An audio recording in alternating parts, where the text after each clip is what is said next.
நவ கிரகங்களின் அசுர குரு என போற்றப்படுபவர் சுக்கிர பகவான். வாழ்க்கையில் மகிழ்ச்சி, சந்தோஷம், இன்பம் ஆகியவை இன்றி அமையாதது. இத்தகைய மகிழ்ச்சி, சந்தோஷம், மனைவி, குடும்ப வாழ்க்கை ஆகியவற்றை அமைத்து கொடுக்கக்கூடியவர் சுக்கிர பகவான்.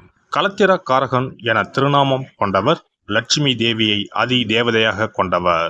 ஒருவருடைய ஜாதகத்தில் சுக்கிர பகவான் வலுத்திருக்க வேண்டும். ஜாதகத்தில் இவருடைய சேர்க்கையும் நன்றாக இருக்க வேண்டும். இல்லை என்றால் பலவிதமான பாதிப்புகள் ஏற்படும். குறிப்பாக சனி பகவான், ராகு பகவானுடன் சுக்கிர சேர்க்கை ஏற்பட்டால் அந்த ஜாதகரின் இல்லற வாழ்க்கை சிறப்பாக அமையாது. பல பாதிப்புகள் ஏற்படும். சுப கிரகங்களில் பார்வை இருந்தால் மட்டுமே பாதிப்புகள் சற்றே குறையும். நவ கிரகங்களில் அதிக ஆண்டுகள் தசையாக கொண்டவர் சுக்கிர பகவான். மொத்தம் 20 ஆண்டுகள். அவ்வாறு சுக்கிர பகவான் ஒருவரின் ஜாதகத்தில் மத்தின்ப வயதில் வந்து பலமாக இருந்துவிட்டால் அந்த 20 வருடமும் அவர் குபேர சம்பத்துக்களை அடைவார். லட்சுமி யோகத்தை முழுமையாக அடைவார். அப்பேற்பட்ட சுக்கிர பகவான் மே மாதம் 19ஆம் தேதி, அதாவது வைகாசி மாதம் 6ஆம் தேதி மேசமனையில் இருந்து ரிஷபமனைக்கு இடப்பெயர்ச்சி ஆகிறார். தனது சொந்த வீட்டில் அமர்ந்து ஆட்சி பலம் பெறுகிறார். குருவோடு சேர்க்கை, சூரியனோடு சேர்க்கை, புதனோடு சேர்க்கை என இந்த பெயர்ச்சியில் ஏற்படுகிறது. மே மாதம் 19ஆம் தேதி முதல் ஜூன் மாதம் 12ஆம் தேதி வரை 24 நாட்கள் சுக்கிர பகவான் ரிஷபராசியில் சஞ்சாரம் செய்ய இருக்கின்றார். இந்த பெயர்ச்சியால் பெண்களே அதிக அளவில் நன்மைகள் அடைய போகின்றனர். ஆசைப்பட்ட ஆடை ஆபரணங்களை வாங்கி குவிப்பீர்கள்.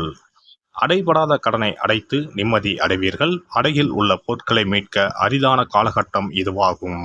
இனி உங்கள் ராசிக்கான பலன் என்ன என்பதனை பற்றி காண்போம். எந்த ஒரு சூழ்நிலையாக இருந்தாலும் அனைவரையும் சரிசமமாக நடத்தும் துலா ராசி அன்பர்களே, இந்த பெயர்ச்சியில் கோபம் மறைந்து நிதானம் அதிகரிக்கும். எடுத்த முயற்சிகள் அனைத்தும் வெற்றி பெறும். பகைகளில் வெற்றி உண்டாகும். எதிர்ப்புகள் அகலும். பணவரத்து திருப்திகரமாக இருக்கும். பயணங்கள் சாதகமான பலன் தரும். அடிக்கடி வெளியூர் பயணங்கள் ஏற்படும். தொழில் வியாபாரத்தில் ஈடுபட்டு இருப்பவர்களுக்கு வசூலாக வேண்டிய கடன் பாக்கிகள் வசூலாகும். வியாபாரத்தில் மனநிறைவு காண்பீர்கள். தொழிலை விரிவுபடுத்துவதற்கான முயற்சிகளில் ஈடுபடுவீர்கள். உத்தியோகத்தில் இருப்பவர்களுக்கு அலைச்சலுக்கு பிறகு கடினமான காரியம் கூட கைகூடும். மரியாதையும் அந்தஸ்தும் அதிகரிக்கும். சக ஊழியர்கள், தொழில் கூட்டாளிகள் விஷயங்களில் கவனமாக செயல்படுவது நல்லது. மேல் அதிகாரிகள் மூலமாக இருந்து வந்த அழுத்தம் அகலும். குடும்பத்தில் வீண் பிரச்சனை ஏற்பட்டு நீங்கும். வாழ்க்கை துணையின் செயல்கள் உங்களுக்கு அதிருப்தி ஏற்படும் விதத்தில் இருக்கலாம். அனுசரித்து செல்வது நல்லது. பிள்ளைகள் நீங்கள் சொல்வதை கேட்டு நடப்பது ஆறுதலை தரும். குடும்பத்தில் சுப நிகழ்ச்சிகளுக்கான தடைகள் அகலும்.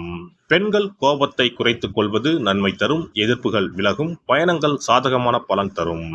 அரசியல்வாதிகளின் பதவிகளுக்கு நெருங்கிய நண்பர்கள் மூலமாகவே சில இடையூறுகள் ஏற்படலாம். அதனால் எவரிடமும் மனம் திறந்து பேச வேண்டாம். மற்றபடி தொண்டர்கள் உங்கள் பேச்சை கேட்டு நடப்பதால் உற்சாகம் அடைவீர்கள். உங்கள் செயல்களை நேர்த்தியாக செய்வீர்கள். கலைத்துறையினரை பொறுத்தவரை சுமாரான வாய்ப்புகளையே பெறுவீர்கள். ரசிகர்களின் ஆதரவும் எதிர்பார்க்கும் அளவுக்கு இருக்காது. புகழை தக்க வைத்துக் கொள்ள சீரிய முயற்சிகளை மேற்கொள்ள வேண்டி இருக்கும். மாணவர்கள் சக மாணவர்களிடம் பழகும் போது கோபப்படாமல் சாதுரியமாக பேசுவது நன்மை தரும்.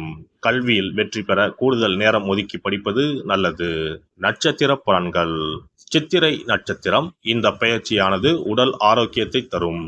மனக்கவலையை நீக்கும். எல்லா வகையிலும் லாபம் கிடைக்கும். வாக்கு வன்மையால் எதுவும் சாதகமாக நடக்கும். நல்ல சிந்தனை உண்டாகும். அறிவுத்திறன் அதிகரிக்கும். சில நேரங்களில் மற்றவர்கள் பேசுவதை தவறாக புரிந்து கொள்ள நேரலாம். மன தைரியம் அதிகரிக்கும். சுவாதி நட்சத்திரம். இந்த பெயர்ச்சியில் குடும்பத்தில் இருந்த பிரச்சனைகள் அனைத்தும் தீரும்.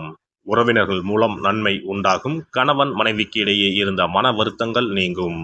பிள்ளைகள் மூலம் பெருமை கிடைக்க பெறுவீர்கள். மனதில் மகிழ்ச்சி உண்டாகும். பிரச்சனைகள் இருந்தாலும் அமைதிக்கு குறைவு இருக்காது. விசாகம் நட்சத்திரம். வெளியூர் பயணங்கள் செல்ல வேண்டி வரலாம்.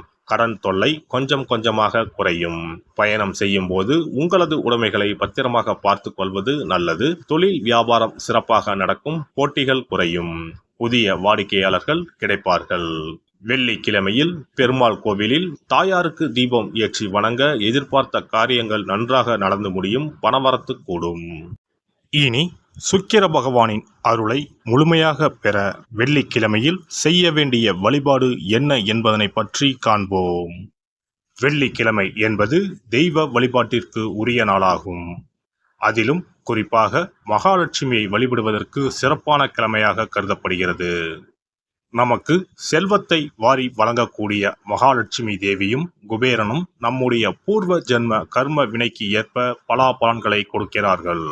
அதை அனுபவிக்க செய்யும் பொறுப்பு சுக்கிர பகவான் பார்த்து கொள்கிறார். ஒருவர் செல்வந்தராக இருப்பதற்கு ஜாதகத்தில் சுக்கிரன் அருள் கட்டாயம் இருக்க வேண்டும். சுக்கிரனுடைய அருள் பெற வெள்ளிக்கிழமையில் சுக்கிரஹோரை வரும் நேரத்தில் இவ்வாறு வழிபாடு செய்தால் சுபபோக வாழ்க்கையை அனுபவிக்க முடியும். ஒருவருடைய ஜாதகத்தில் சுக்கிரன் நீச்சம் பெற்றால் உடல் ரீதியான ஆரோக்கிய ரீதியான பாதிப்புகள் ஏற்படும். சொத்து சுகங்கள் எவ்வளவு இருந்தாலும் அதை முழுமையாக அனுபவிக்க முடியாமல் செய்துவிடும்.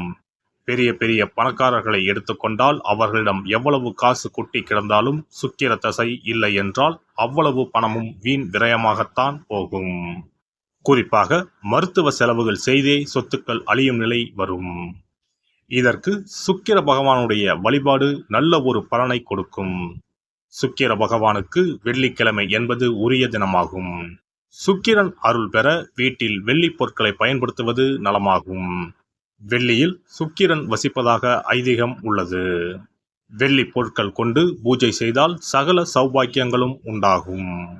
சுக்கிர வழிபாடு செய்ய நினைப்பவர்கள் காலை 6 மணி முதல் 7 மணி வரையிலான காலம் சுக்கிரஹோரை ஆகும். அதனை தவறவிட்டால் மதியம் 1 மணி முதல் 2 மணி வரை சுக்கிரஹோரை நிகழ்கின்றது. அதையும் தவறவிட்டால் இரவு 8 மணி முதல் 9 மணி வரையிலான சுக்கிரஹோரை நேரத்தில் வழிபாடுகள் செய்து பயன்பெறலாம்.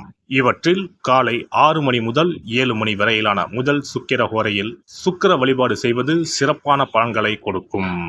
காலை முதல் மாலை வரை உபவாசம் இருந்து சுக்கிர பகவானுக்கு உரிய காயத்ரி மந்திரத்தை உச்சரித்து கல்கண்டு சேர்த்த சர்க்கரை பொங்கலை நைவேத்தியம் படைத்து வெள்ளை நிற பூக்களால் அர்ச்சனை செய்ய வேண்டும்.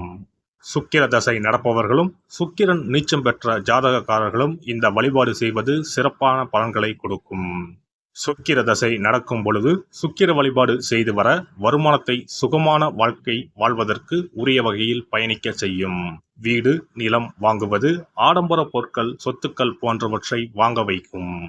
அதுவே சுக்கிரன் நீசம் பெற்ற காலத்தில் இந்த வழிபாடு செய்பவர்களுக்கு வீண் விரயங்கள் இல்லாமல் ஓரளவிற்கு வறுமையிலிருந்து பிழைக்கச் செய்யும். வெள்ளிக்கிழமையில் நவக்கிரக கோவிலுக்கு சென்று சுக்கிர பகவானுக்கு வெள்ளை வஸ்திரம் சாற்றி வழிபாடு செய்யலாம். வெள்ளை நிற நைவேத்தியங்கள் தயார் செய்து கோவிலில் வரும் பக்தர்களுக்கு தானம் செய்யலாம். இவ்வாறு செய்து வர சுக்கிரனின் முழு அருளும் கிடைக்கப் பெற்று வாழ்வில் உயரிய நிலையை அடைவீர்கள்.